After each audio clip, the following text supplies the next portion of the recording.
Hi மக்களே, இன்றைக்கி நம்ம என்ன பண்ண போகிறோன்னா காளான் பிரியாணி பண்ண போகிறோம். ஒரு 12 பேர் கெஸ்ட்டு வந்திருக்காங்க. அவங்களுக்காக நம்ம காளான் பிரியாணி பண்ண போகிறோம்.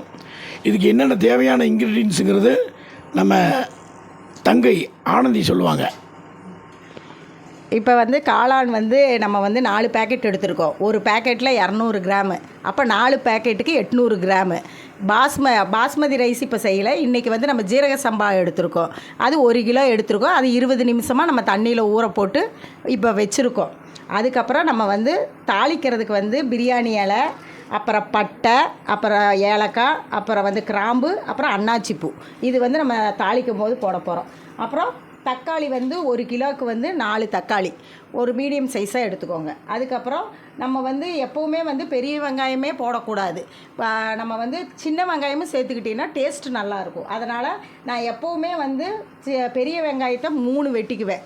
அதே மாதிரி ஒரு 100 கிராம் சின்ன வெங்காயத்தை இஞ்சி பூண்டு கூட நான் எப்போவுமே அரைச்சி வச்சுக்குவேன் அது கூட. அதுக்கப்புறம் 4 பச்சை மிளகா காரத்துக்கு வச்சுருக்கேன். அப்புறம் 1 கைப்பிடி புதினா, 1 கைப்பிடி கொத்தமல்லி தழை.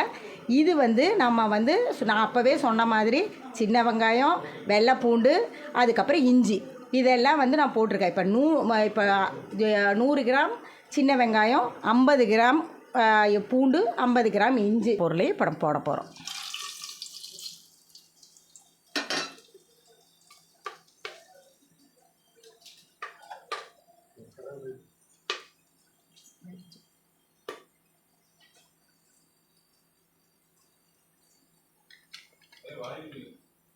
இப்போ நம்ம பெரிய வெங்காயத்தை போடுறோம்.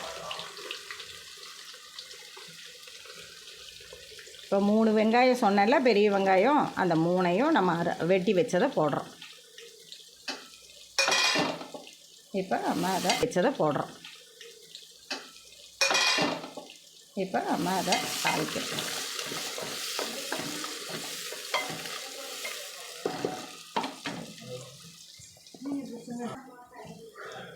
எப்போவுமே நம்ம வெங்காயத்தை தாளிக்கும் போது கொஞ்சம் உப்பு போட்டுக்கிட்டோன்னா சீக்கிரமாக வெங்காயம் வதங்கிடும். அதுக்காக தான் கொஞ்சம் உப்பு போட்டிருக்கேன். இப்போ நம்ம வெங்காயம் போட்டோம் பார்த்திங்களா, அது 2-3 தடவை நல்லா வணக்கி விட்டு அதுக்கப்புறம் இது பாருங்கள், இப்போ நான் காட்டுறேன். இது நல்லா கோல்டன் ப்ரௌன் ஆகணும். அப்போ தான் நம்மளுக்கு பிரியாணி நல்ல டேஸ்ட்டு கொடுக்கும். சரிங்களா? இப்போ ஆயிடுச்சு. இப்போ அடுத்தது என்ன பண்ண போகிறோம்னா, நான் சொன்ன மாதிரி இதுதான் மக்களே, நம்ம சொல்கிற அந்த ஒரு சீக்ரெட்டு.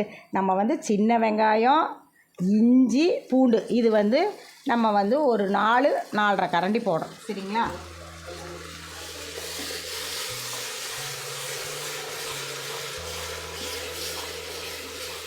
இதை நல்லா இப்போ வதக்குறோம்.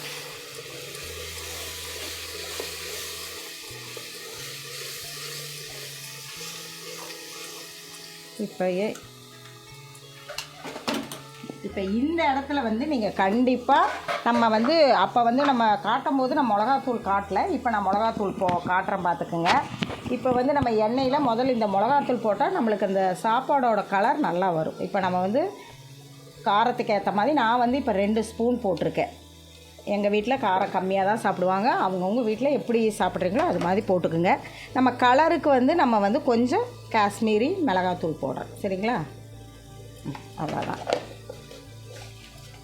எண்ணெயிலேயே இது இப்போ நம்ம இது எண்ணெயிலேயே நம்ம இந்த மிளகாத்தூள் போடுறதுனால இது நல்லா கலரும் கொடுக்கும், ஃப்ளேவரும் நல்லாயிருக்கும். பார்த்துக்கோங்க. நான் சொல்கிற மாதிரியே செஞ்சு சாப்பிட்டு பாருங்கள், ரொம்ப டேஸ்ட்டாக இருக்கும். இப்போ நான் நறுக்கி வச்ச தக்காளி போடுறேன். அப்புறம் அது கூடயே நான் 4 பச்சை மிளகா இருக்குது, அதையும் போட்டுறேன். இப்போ இது கொஞ்சம் நல்லா வணங்கட்டும்.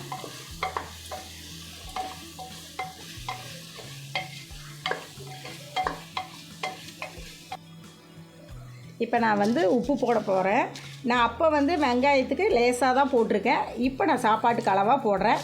நீங்கள் உங்கள் இதில் எவ்வளோ பண்ணுறீங்களோ அதுக்கு தகுந்த மாதிரி போட்டுக்கோங்க. சரியா? நான் கல் உப்பு தான் யூஸ் பண்ணியிருக்கேன்.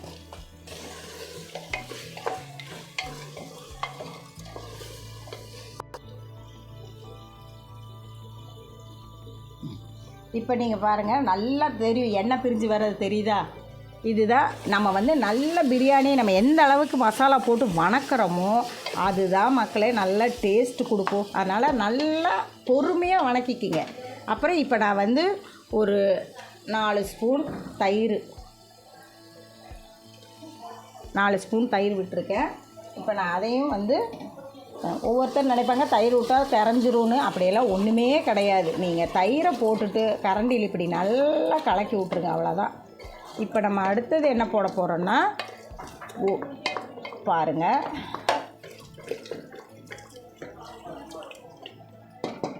இப்போ நம்ம வந்து ஒரு கைப்பிடி கொத்தமல்லி தழை, ஒரு கைப்பிடி புதினா. நம்ம வந்து புதினாவும் கொத்தமல்லியும் நம்ம எவ்வளோ போடுறோமோ அது நம்மளுக்கு நல்லா ஃப்ளேவர் எடுத்து கொடுக்கும். இதையும் போட்டு நல்லா ஒரு கிண்டிக்கிங்க.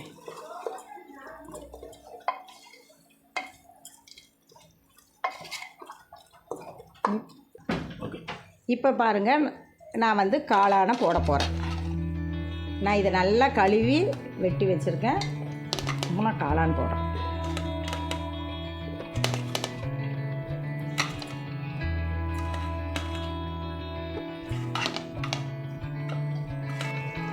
இப்போ வந்து காளான் நல்லா வதங்கிருச்சு.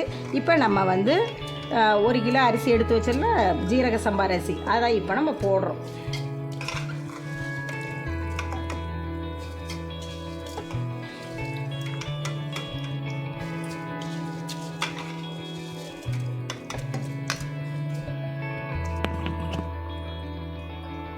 இப்போ நம்ம வந்து அரிசியை போட்டுட்டு ஒரு கிண்டிக்கணும். ஏன் நம்ம வந்து அரிசியை போட்டுட்டு அதுக்கப்புறம் தண்ணி ஊற்றி இப்படி பண்ணுறோன்னா நம்மளுக்கு வந்து அரிசி வந்து உடையாது. ஏன்னா இந்த ஆயிலெல்லாம் இருக்கிறனால அரிசி வந்து கண்டிப்பாக உடையாது. அதனால் நம்ம வந்து முதல்ல அரிசியை போட்டுட்டு, இப்போ நான் வந்து 1 கிலோ அரிசி போட்டிருக்கறனால நம்ம ஜீரக சம்பா அரிசிக்கு வந்து 1க்கு இப்போ இந்த டம்ளருக்கு 2 கணக்கு வச்சுக்கோங்க. இப்போ நான் ஊற்றுற பார்த்துக்கோங்க. இப்போ நான் தண்ணியை வந்து ஒரு பக்கத்தில் கொதிக்க வச்சுருக்கேன், அதை நான் ஊற்றுறேன். இப்போ இந்த டம்ளருக்கு 8 டம்ளர் தண்ணி ஊற்றிருக்கேன். இப்போ நம்ம வந்து ஒரு சின்ன எலுமிச்சம்பழம் புழிஞ்சுக்கிறோம். ரொம்ப புளிய வேண்டாம், சின்னதாக இருக்கிறதா பார்த்து புழிஞ்சுங்க. பெருசாக இருந்தால் அரைப்பழம் புழிஞ்சால் போதும், சரியா?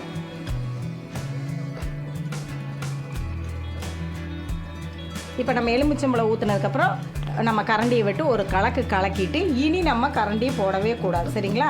இது நல்லா ஒரு கொதி வந்த உடனே நம்ம மூடியை போட்டு நல்லா, இது வந்து பெரிய குக்கருங்கிறனால 2 விசிலே போதும், சரிங்களா? அது அவங்கவுங்க குக்கருக்கு ஏற்ற மாதிரி எப்படி விசில் வருதோ அதை பார்த்து வச்சுக்கோங்க.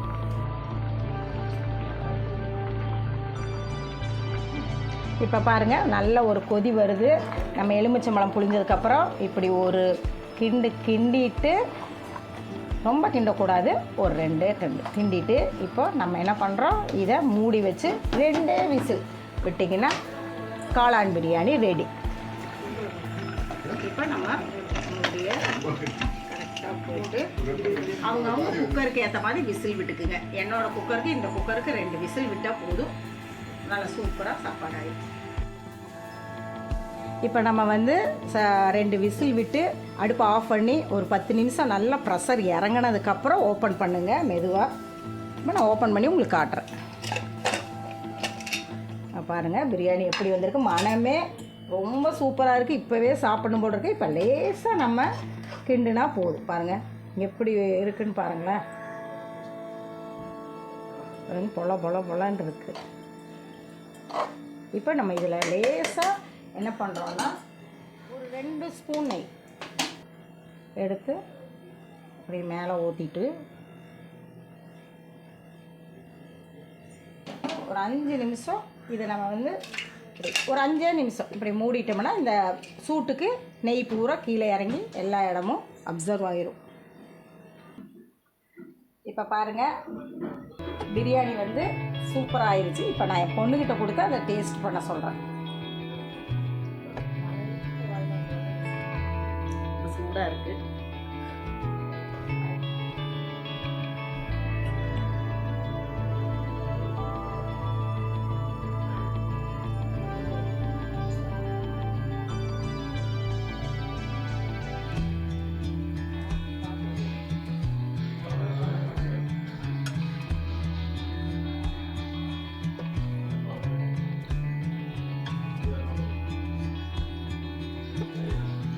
ரொம்ப சூப்பராக இருக்குது. நீங்களும் உங்கள் வீட்டில் இதை ட்ரை பண்ணி பாருங்கள். நீங்களும் நல்லா என்ஜாய் பண்ணுவீங்க. தேங்க்யூ.